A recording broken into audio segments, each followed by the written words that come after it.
What's going on, everyone? This is Kevin here, and in this video, we're going to be comparing the Samsung Galaxy A53 5G versus the Samsung Galaxy A32 5G. So let's get started. Now, the Samsung Galaxy A53 5G was recently launched in March of 2022, and the Galaxy A32 5G was launched about a year ago. So this phone isn't really new at all. However, I bet there's a lot of people that have an A32 5G right now that are considering possibly upgrading to the A53 5G, which is why I'm making this video. Now, with both devices, we have 6.5-inch displays, so we have large canvases on both phones that really make them ideal for content consumption. For example, if you're watching a video on these devices, it's going to be a great experience because the display is so large.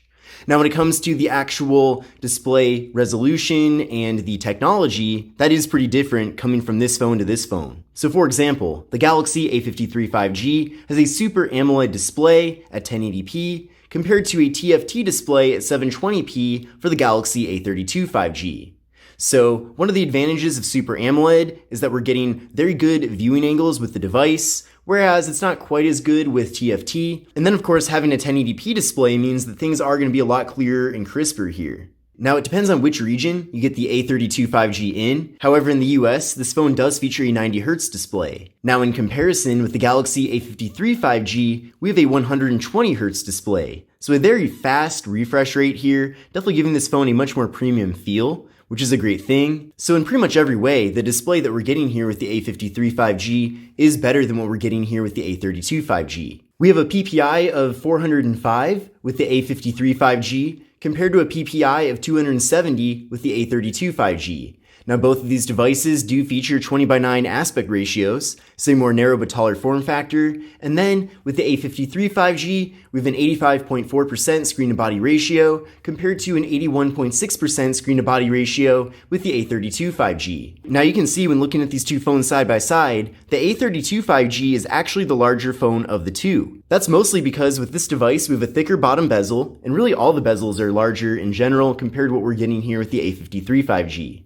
Another major difference is that we have a hole punch for the front-facing camera on the A53 5G, whereas with the A32 5G, we do have a water drop notch. Now, with the A53 5G, the front-facing camera is 32 megapixels compared to 13 megapixels with the A32 5G. And I have already done full review videos of these two devices here in the channel, so if you do want to see a variety of different photo and video samples from these phones, then definitely make sure to check out those videos. Now, as far as storage goes, the Galaxy A53 5G is offered in two different storage configurations, so you can get this phone in either 128 or 256 gigabytes, whereas with the Galaxy A32 5G, this phone is offered in 128 gigabytes. So it is nice that both phones do offer quite a bit of storage, and what's also nice is that both phones do offer microSD card expansion. So if you want to offload photos and videos, for example, onto the microSD card to free up internal space, then you can do that here with either of these two phones. Now, unfortunately, neither of these two phones feature wireless charging. That's definitely something I would have liked to see with these two devices, but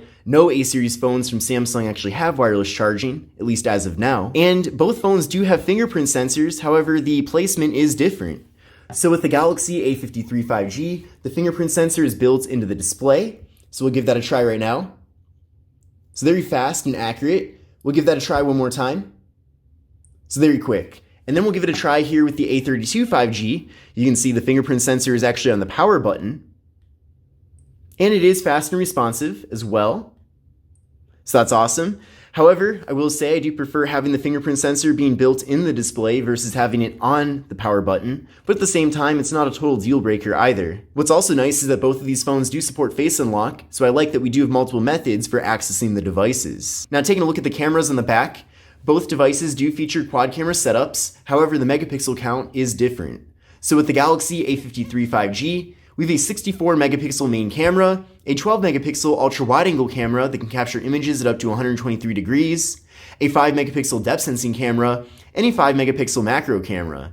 Whereas with the Galaxy A32 5G, we have a 48 megapixel main camera, an 8 megapixel ultra wide angle camera that can also capture images at up to 123 degrees, a 2 megapixel depth sensing camera, and a 5 megapixel macro camera.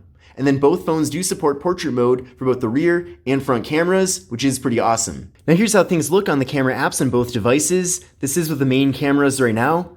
So then from here, we can switch over to the ultra wide angle cameras, which allows us to fit a lot more content into the frame. Then from here, we can head over to the More tab on both phones to access the macro camera. So once we're in macro, we can get very close up and have things be in really good detail. We can then head over to portrait mode to get those nice blurred out backgrounds. And then we can flip around to the front facing cameras in both phones to do the same thing. So there we go, portrait selfies right there. We can also take standard selfies.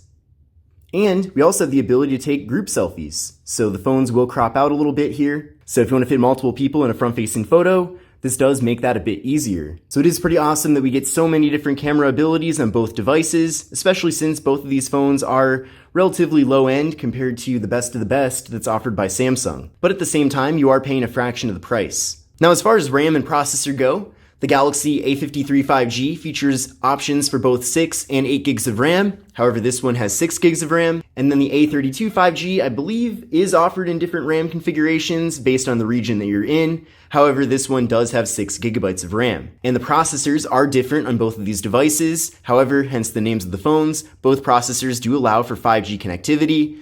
Of course, at this point in 2022, you can still get by without 5G, but at the same time, I don't really see a reason to get a phone that doesn't support your carrier's latest network. So in general, I do recommend going for a 5G device, and thankfully, we get that here with both of these. But essentially, with the A53 5G, we have the Samsung Exynos 1280 processor compared to the MediaTek Dimensity 720 5G processor with the Galaxy A32 5G. Now, I did run a benchmark test using Geekbench 5 with both of these phones, and I'll show you the scores from that test right now. But essentially, with the A53 5G, we got a single core score of 742 compared to 491 with the Galaxy A32 5G. And then for multi-core scores, you can see here we have 1910 versus 1664. So what I recommend doing is running this test on your current phone and then compare your results to these to see how these two phones kind of measure up compared to what you currently have. Now, both devices do support 4K video recording with the rear cameras. However, for the front cameras, the A53 5G does max out at 4K, whereas the A32 5G does max out at 1080p. So if that's important to you, then keep that in mind. Now, both of these devices do feature 5,000 mAh internal batteries. However, the A53 5G supports up to 25 watt fast charging, whereas with the A32 5G, it is limited at 15 watts. Now, as far as software goes, both of these devices do feature Android 12 running Samsung's One UI 4.1. Now, originally, the Galaxy A32 5G did come with Android 11, and as of now, Samsung's policy for their A-series devices is to give them up to 4 years of major Android software updates. So considering that the A32 5G did come with originally one version of Android lower than the A53 5G, that means that the support for this device will cut off before the support for the A53 5G. So that is something that's worth considering. But regardless, both of these phones are going to be getting great software support for many years to come from Samsung, which is always a great thing. Now also, both of these phones do support NFC, which is excellent as well. So if you do like to make mobile contactless payments using tap and pay, you can do that here with either of these two phones. But let's now take a closer look at the hardware of both of these devices. Now, I already talked quite a bit about the front panels in both phones. Clearly, you can see here the bezels are a lot bigger with the A32 5G, and especially the bottom bezel. However, I think both phones still do feature a pretty practical design in general, which is of course a nice thing. Now, taking a look at the left side of both devices, with the A53 5G, we have nothing compared to the A32 5G that does have the slot for the microSD card and SIM card. And by the way, both phones are made completely out of plastic, besides the displays, which are glass. Now, I think both phones do look nice, but on the other hand, I do think the A53 5G does have the more premium design of the two. This phone actually really looks a lot more expensive than it is, which, of course, I do appreciate. But taking a look at the right side of both phones, on both devices we have volume up and volume down. However, with the A53 5G, we just have the power button, and then for the A32 5G, the power button is also the fingerprint sensor. Then up top here on both devices, we have the noise-canceling microphones. And then on the bottom of the two phones, with the A53 5G, we have the slot for the microSD card and SIM card, microphone, USB-C port for charging and data transfer, and the speaker. And then with the A32 5G, we actually have a 3.5mm headphone jack, which of course is something that we don't have here with the A53 5G. We have the microphone, USB-C port for charging and data transfer, and the speaker. So definitely if you are someone that has a lot of wired headphones, then the A32 5G might still be the better choice of the two for you, considering that you'll have to get an adapter if you want to use those with the A53 5G. And then taking a look at the back of both devices, I like that we have a more matte finish here with the A53 5G compared to this glossy back on the A32 5G, as the glossy back tends to pick up quite a few fingerprints, whereas on the A53 5G, you really can't see any fingerprints at all. So in conclusion, these are both really nice devices from Samsung. However, if you currently have an A32 5G, I definitely think the A53 5G would be a solid upgrade for you. There really are a variety of different reasons why you'd upgrade to this phone, which of course I went through throughout this video. But for me at least, this display is way better looking, and also the cameras are a lot better here with the A53 5G. So that's just an example of a couple of features that make this phone better. Of course, it is more powerful as well, so that will give you a much better experience. So yeah, definitely the Galaxy A53 5G is a great new device from Samsung. I'm glad that they're taking their mid-range phones really seriously. And most importantly, I'm really curious to know what you think about these two phones. Which do you prefer? And if you have an A32 5G right now, are you looking to upgrade, or are you planning on holding on to this phone for a bit longer? Definitely let me know in the comment section below. But I hope you enjoyed this comparison. Again, this is the Samsung Galaxy A53 5G versus the Samsung Galaxy A32 5G. My name is Kevin, and I will see you in the next one.